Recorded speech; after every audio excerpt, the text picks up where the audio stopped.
Jake had always been the kind of man who liked quiet victories.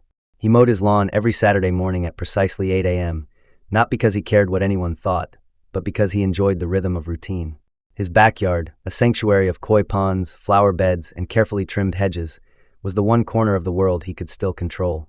In a neighborhood swallowed by the suffocating rules of the homeowners association and the iron grip of its self-appointed queen, Karen, his backyard was the last bastion of personal freedom. But everything changed that morning when he was yanked from sleep by the metallic clanging of something that didn't belong. At first, he thought it was a garbage truck arriving absurdly early. But when he peeked through the blinds, still bleary-eyed, his blood ran cold. There were chairs, rows of them. White, pristine folding chairs, neatly arranged like pews in a makeshift church. There was an arch, adorned with flowers, standing arrogantly in the far corner of his yard like it had grown roots overnight. And people, strangers, were bustling around, hammering, setting up speakers, draping linens, and arguing over where the buffet should go. He froze. His backyard had been invaded, transformed into something grotesquely out of place. For a full 5 seconds, he convinced himself he was dreaming. That this was some strange nightmare brought on by last night's leftover Chinese food and stress. But then he saw her. Karen. The queen. The tyrant in beige slacks and a sun hat. She was standing dead center in his yard, arms crossed, barking orders at the decorators like a general preparing for battle. Jake's heart thudded. A cold anger crept into his chest as the absurdity of the scene took root in his brain. His sanctuary, his yard, had been hijacked for what looked like a full-blown wedding ceremony. And no one had even knocked.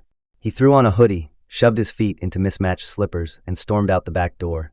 Karen, what the hell is going on? His voice sliced through the morning air, and the workers paused for a brief moment. Karen turned slowly, wearing that infuriating smug smile that made Jake want to scream. "Oh Jake, you're finally up.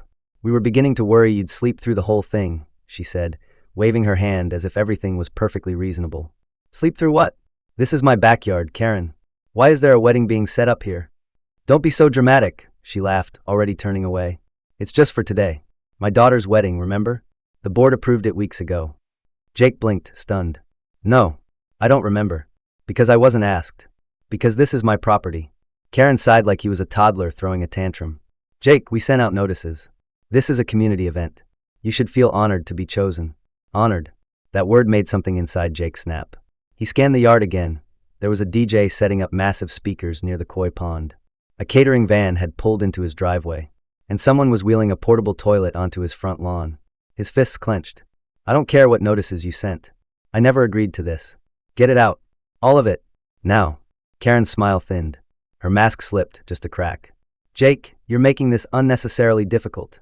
Do you really want to be the only person in the neighborhood who ruins my daughter's special day?" He stared at her. "This isn't about your daughter. This is trespassing." "Actually," she cut him off, "according to HOA regulations, community events can be hosted in any available space deemed suitable by the board. And guess what? We deemed your yard suitable." Jake could barely breathe. He had dealt with Karen's weaponized bureaucracy for years. Fines for grass an inch too long, passive-aggressive emails about non-neutral mailbox colors. But this was war. "You can't just..." "But I can," Karen said sweetly. "Unless you'd like me to go back and review some of your recent violations. Let's see: unsightly lawn during July, unauthorized modifications to the back porch, and, oh yes, parking infractions. Several." The threat hung in the air like a noose. Jake could see the power behind her smile now. She wasn't just throwing a wedding. She was flexing. This was a show of dominance, and he was supposed to submit, be grateful even. He turned and walked back into his house, his mind racing. He didn't slam the door, but he closed it with the kind of finality that made every bone in his body vibrate. He stood in the kitchen, staring at the table, the blinds, the mug in his hand. It was just tea, but it tasted like acid. Outside, laughter and music filtered through the glass, as if this was all normal. Like his home wasn't being turned into a theater of humiliation. He needed a plan. Not just a reaction, an answer. And then he remembered. Beneath his property ran an old, unused sprinkler system, ancient piping that once pulled from a defunct well. The water was foul, rusty, thick with minerals. It had stained his fence once, and he'd never touched it again. But the system still worked. The controls still sat in his garage, waiting. A slow smile crept onto his face. If Karen wanted a wedding on his lawn, then he'd give her a memorable one. He wouldn't sabotage anything right away. That would be too easy, too petty. No, he'd wait. Let them think everything was going according to plan. Let Karen believe she'd won. And then, at the exact moment she expected triumph, he would introduce her dream day to a very old, very muddy reality. He walked out to the garage and opened the control panel. The buttons were dusty. The labels faded. But he knew which switch would activate the underground flow. He ran a few silent tests. Everything still worked. Jake returned to the house and sat by the window, watching the scene unfold like a director waiting for his cue. Bridesmaids twirled in dresses. Vendors bustled. A man in a tux, probably the groom, was talking to the DJ. No one looked toward the house. No one considered that the owner of the land might have something to say. The sheer audacity of it all, the gall, the performative entitlement, it made his hands shake. Karen didn't believe in consequences. She believed in control. For years she'd turned their neighborhood into a kingdom of paranoia, where minor infractions became public shaming rituals. And now she was holding a royal wedding on conquered ground. Jake's ground. He didn't care if it cost him everything. He didn't care if she fined him into bankruptcy. This wasn't just about property anymore. This was personal. And deep down, Jake knew something Karen had forgotten. Every queen thinks she's untouchable, until the peasants remember they have pitchforks. Jake spent the next hour pacing his kitchen like a man caught between revenge and reason. Every window in the house offered him a different, infuriating view of the chaos unraveling in his own backyard. White linen tablecloths fluttered in the breeze like surrender flags planted by foreign occupiers. A group of bridesmaids now giggled near his koi pond, one of them actually tossing a cracker into the water, as if the fish were some novelty attraction. A florist was carefully stringing hydrangeas over the garden arch he had built with his father years ago, and Jake couldn't decide if the boiling sensation in his chest was rage or heartbreak. He wasn't a violent man. Never had been. But there was something about this, about the sheer audacity of someone weaponizing a community rulebook to steal his peace, that awakened an ancient kind of fury in him. He wasn't just being inconvenienced. He was being erased. His consent was not only ignored, it was overwritten, replaced by Karen's sickeningly sweet language of community and duty and suitability. It wasn't just his lawn anymore, it was the neighborhood's event space, and he had apparently been cast as the idiot who was supposed to thank her for it. He clenched his fists again and again, willing himself not to punch through the drywall. The old sprinkler system still worked. That was the only thing keeping him from losing his mind entirely. His plan was solid. It just needed time. And that was the problem, time. Every passing minute outside felt like a needle slowly stitching insult into injury. His koi pond, his rose bed, even the gravel path he'd laid stone by stone with his own hands. All of it was being walked over by people who didn't even know his name. And worst of all, they didn't care. His phone buzzed on the counter. He snatched it like a lifeline. The screen lit up, Tom. One of the few decent people left on the HOA board. Maybe the only one. Jake. Tom's voice was low, anxious, almost apologetic. I just heard. Karen really went through with it, huh? She's got a wedding arch in my azaleas, Jake muttered. What do you think? There was a long pause. Listen, I didn't vote for this. None of us did. Karen didn't even bring it to a proper vote. She just pushed it through. Yeah, well, she pushed it right into my damn property line. Jake rubbed his temple, trying to stay calm. Tom, tell me something useful, or I swear I'm about 2 bad decisions away from turning my backyard into a swamp. Funny you say that, Tom replied. Because I found something. I wasn't going to say anything, but screw it, you deserve to know. Karen didn't pick your yard because it's suitable. She picked it because she blew the HOA event budget on herself. There was supposed to be a rented venue. She used the funds for some personal expenses, trips, furniture, God knows what. So when the venue fell through, she made up the rule about shared community spaces and strong-armed the board. Jake's grip on the phone tightened. Of course she had. Of course this wasn't just a power trip, it was a cover-up. And now his home was the camouflage for her theft. You have proof. Not hard proof yet, Tom said. But I'm working on it. She's been sloppy lately. She's also about to host a 5-figure wedding on land she doesn't own, Jake growled. That sloppy enough for you? Just be careful, man. If she goes down, she'll drag whoever she can with her.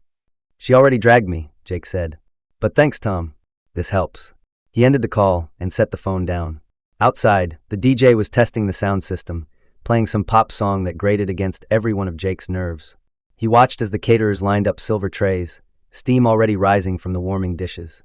A man in suspenders wheeled a 3-tier wedding cake toward a shaded platform that had once been Jake's barbecue patio. Everything was ready, all of it humming with the energy of celebration. Of lies. He saw a familiar face near the fence, David the groom. A tall, awkward guy with the look of someone who had wandered into the wrong movie. He hesitated before walking toward the house and knocking gently on the glass.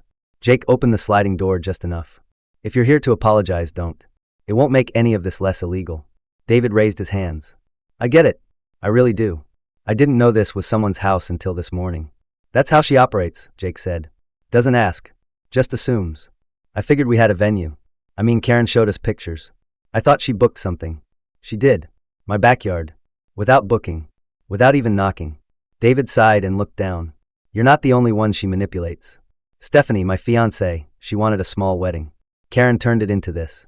I haven't even seen my bride all morning. Karen's been running everything. Controlling everything. I don't know if I can do this. Jake studied him. There was no defensiveness in David. Just fatigue. The look of a man trying to wrestle guilt from something he didn't cause but couldn't escape. So what are you going to do? Jake asked. David shrugged. I guess I'll walk down that aisle and pretend it's not built on someone else's rage. Jake tilted his head. Or you walk away. David gave a bitter laugh. From the wedding? From the chaos.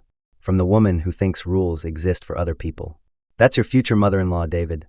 Multiply today by the next 50 years. See what that gets you? David didn't answer.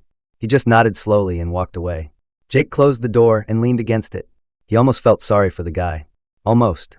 But then a group of kids ran through the side gate and started chasing each other across the flower beds, their squeals of joy stabbing through the glass like needles. No parents in sight. Of course not. Why would they care? It was community space now. Jake returned to the garage and double-checked the sprinkler system. He adjusted the flow settings, calibrated the delay, and rewired a bypass to hit all 4 quadrants at once. He even rerouted a secondary line through the garden path, just for effect. By the time he was done, he knew one thing. When he flipped the switch, it would be absolute, irrevocable destruction. But it wouldn't be random. It would be poetry. Vengeance in fluid form. As he finished tightening the final valve, he heard the music swell again. Strings this time. Classical. The kind of piece that usually signals the start of something beautiful. Or, in this case, something doomed. Jake stepped back into the house, grabbed his coffee, and stood at the window. Outside, the wedding was about to begin. The guests were gathering. Karen was floating between them like a hostess at her own coronation, greeting people with fake laughter and air kisses. She hadn't looked toward Jake's house once. That told him everything. She truly believed she had won.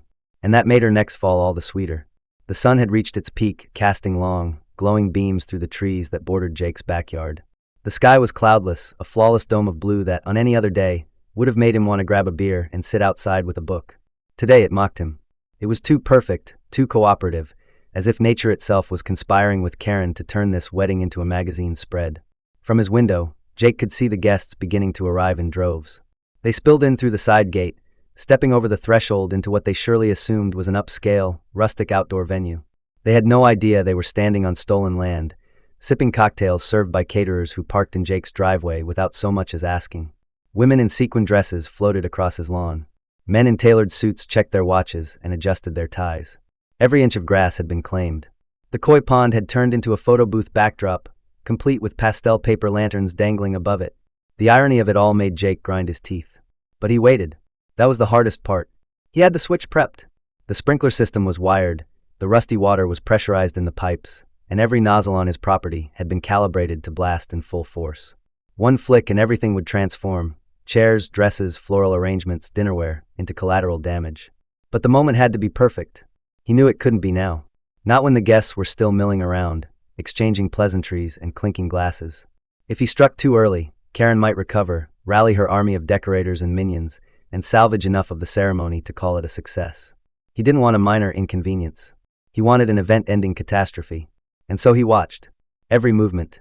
Every laugh. Every misstep across his flower beds. Time passed like molasses.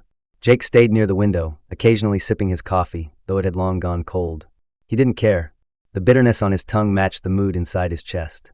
He spotted Karen pacing near the wedding arch now, inspecting the final details with military precision. She barked at a young man adjusting the mic stand, then snapped her fingers at a woman rearranging the programs on the front row chairs. No smile, no warmth, just command. It wasn't a wedding to her.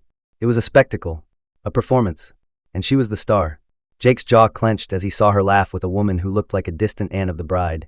Karen gestured vaguely toward his home, probably spinning some lie about how generous he'd been, how community-minded he was to offer his space. He could almost hear it. Oh, Jake? Sweet man. So quiet. So agreeable. Such a team player. Lies. Every word of it. He was nothing more than a stage beneath her feet, a surface to parade her control over.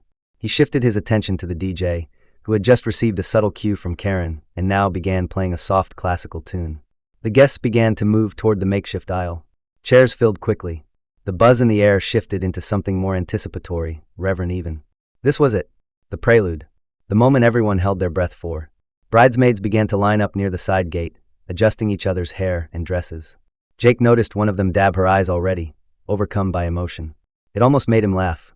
What were they crying over? The illusion? The ignorance?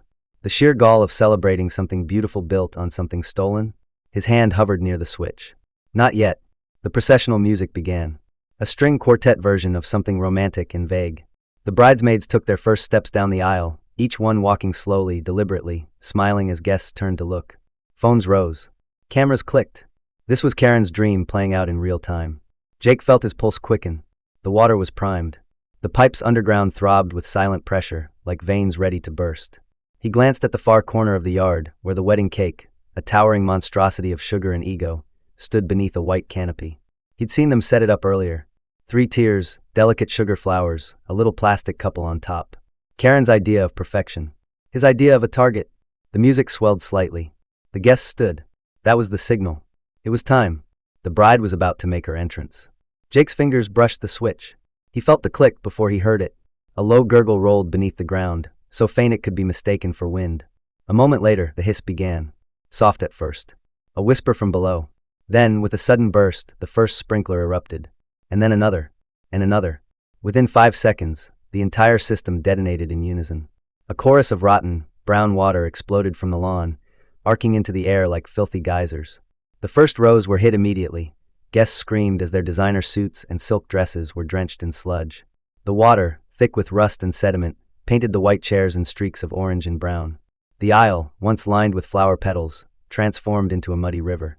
Gasps turned into chaos. Someone slipped. A woman shrieked as the back of her lavender gown was soaked. The DJ's equipment sparked violently as water splashed across the speakers, the music warping into a high-pitched whine before the sound died completely. The canopy over the wedding cake collapsed, the fabric weighing down under the water, dragging the cake sideways. It fell in slow motion. The top tier tumbled off, landing with a sickening splat that sent frosting flying across the guests. But Jake wasn't watching the cake. He was watching Karen. She stood frozen near the arch, her eyes wide, her mouth hanging open in disbelief. She looked like a queen watching her castle crumble.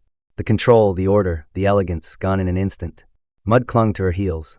Her beige slacks darkened with spreading stains.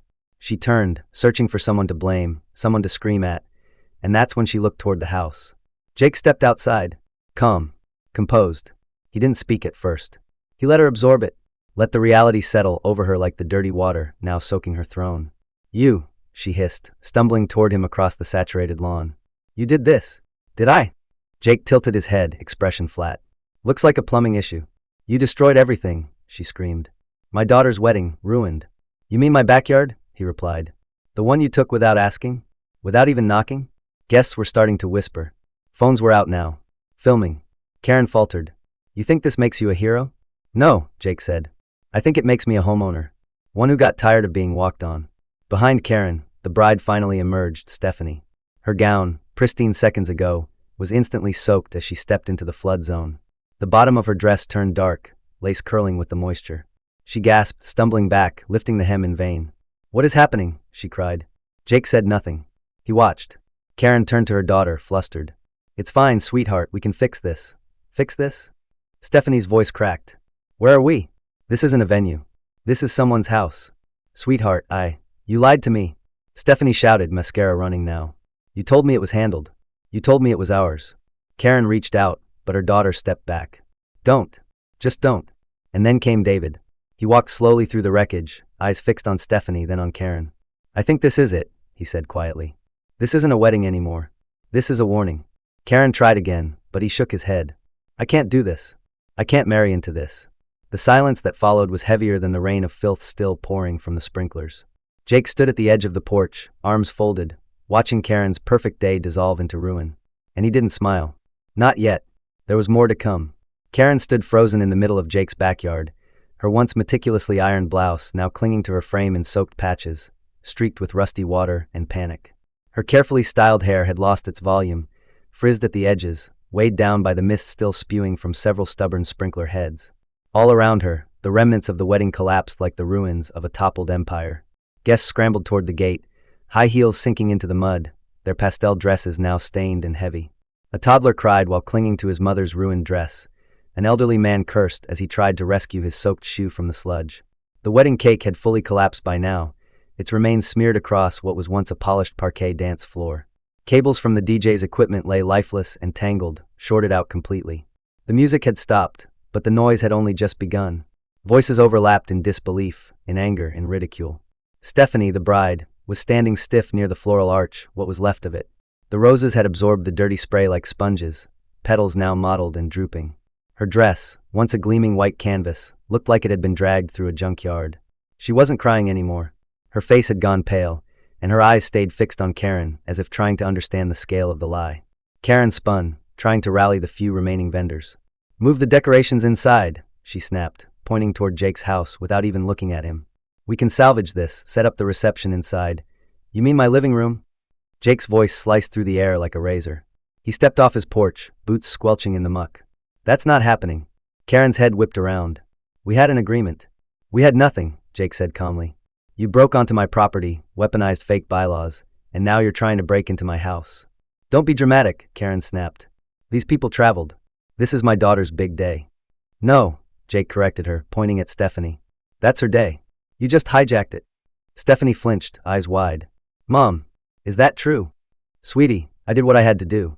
You wanted magic, and this was the only way. You told me we had a venue." Stephanie's voice cracked as she stepped forward, dress clinging to her knees. "You said it was all booked, paid for. You said this place was ours for the weekend. You didn't say it was someone's house." Karen blinked, lips parting, but no words came. The crowd, or what was left of it, watched in awkward silence. Some filmed with phones, others simply stared, unsure whether to stay or flee. Jake noticed Tom now, stepping through the back gate, his shirt half untucked, eyes scanning the disaster zone. He looked like a man who had just been handed a resignation letter by fate. "Karen," Tom called. "We need to talk. Right now." "Not now, Tom," she said, waving him off like an annoying child.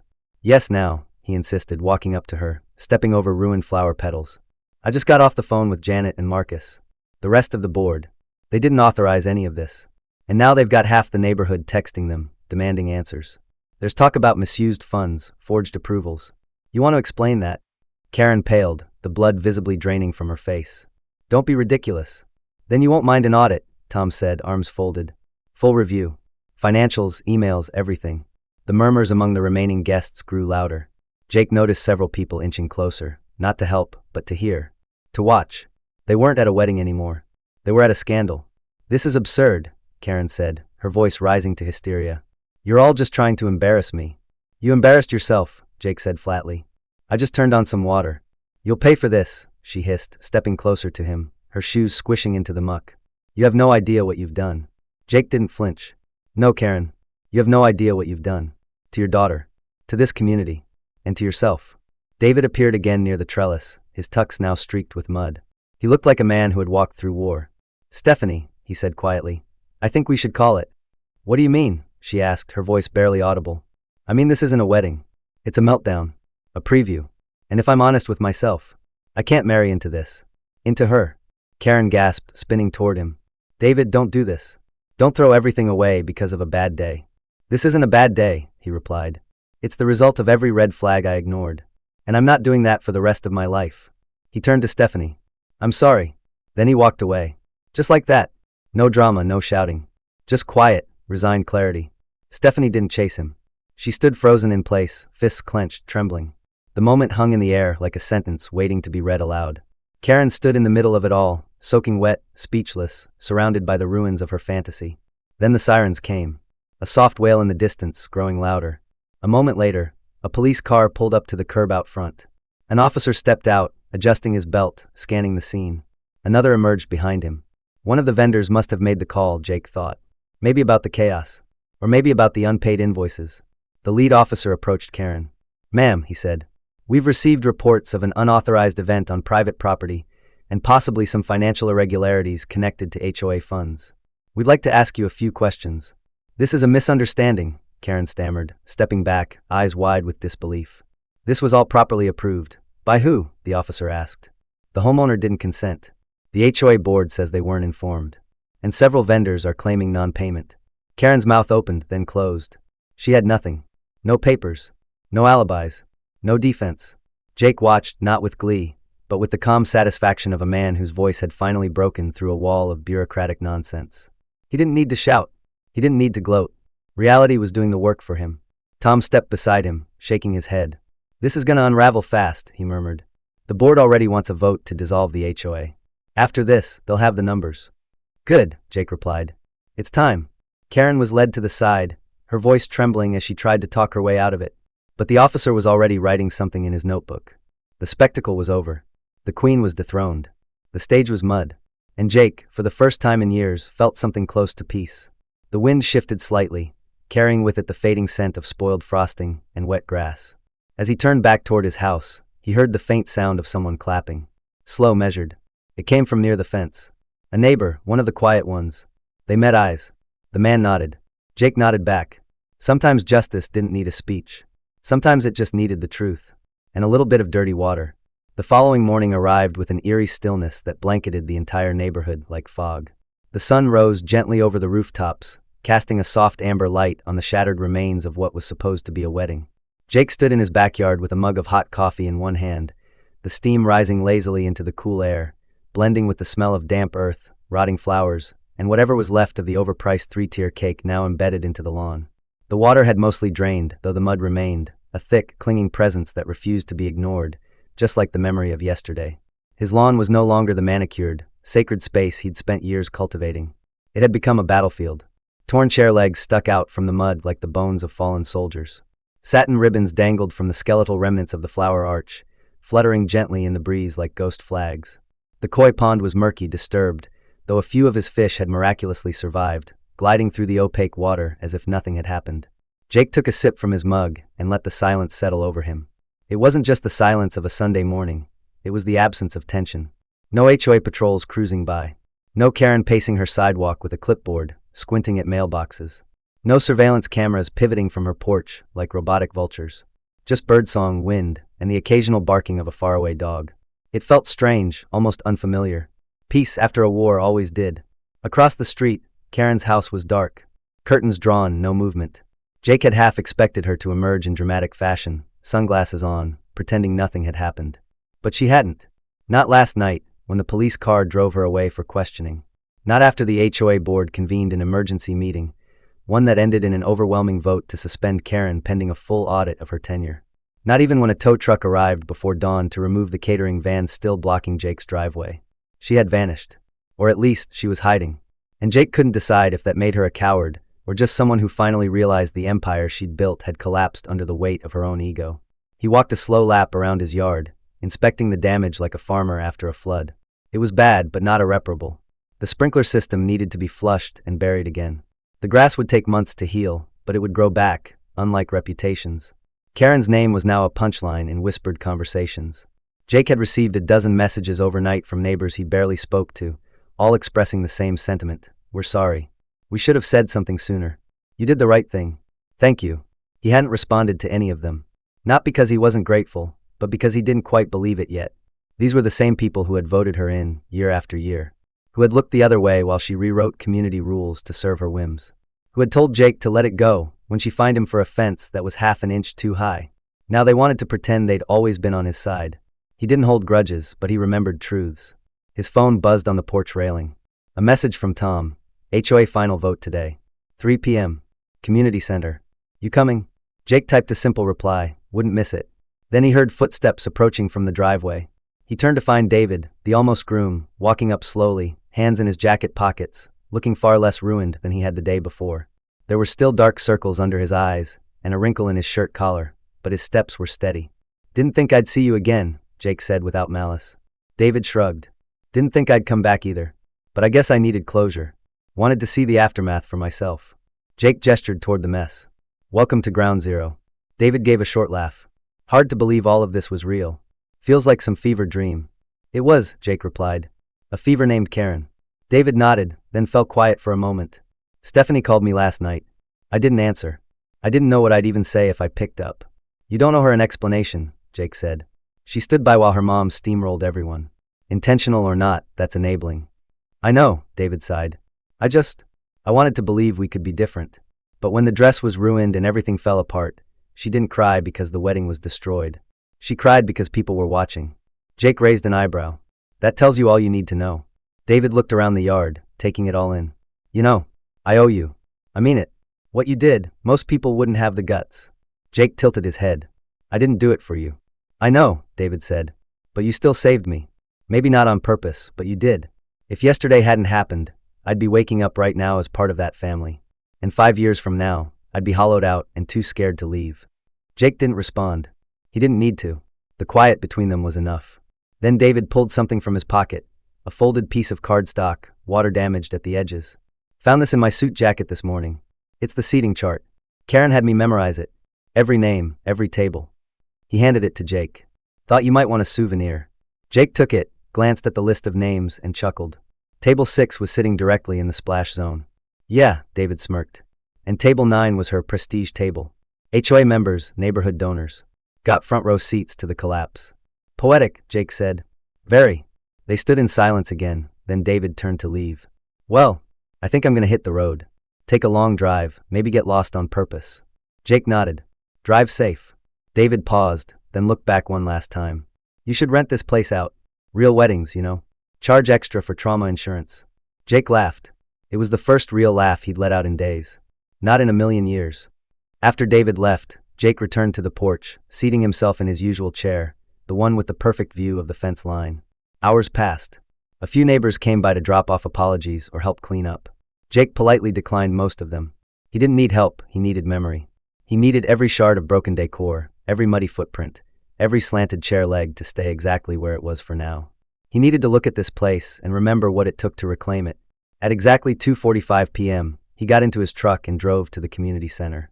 The meeting was already underway when he walked in, a full house of faces he'd seen for years but never spoken to. The energy was different this time. Hushed, unsure, like a congregation without a pastor. Tom stood at the front, clipboard in hand, clearing his throat. Final item on the agenda, he said. Vote to formally dissolve the HOA, pending reassignment of any remaining funds and suspension of all regulatory authority. No one interrupted. No one objected. The vote passed 34-3. Jake didn't cheer. He didn't clap. But when Tom locked eyes with him and nodded, Jake nodded back. Outside, the late afternoon sun dipped toward the horizon. Shadows stretched long across the sidewalks. And somewhere, in some dark room behind thick curtains, Karen watched it all slip through her fingers. Jake drove home slowly. When he pulled into the driveway, he saw her car was gone. Just like that. No note. No apology. Just absence. He walked into his backyard, now quiet, now his again. And as he stood there in the fading light, he whispered aloud to no one, "It's over." And for the first time in a very long time, it was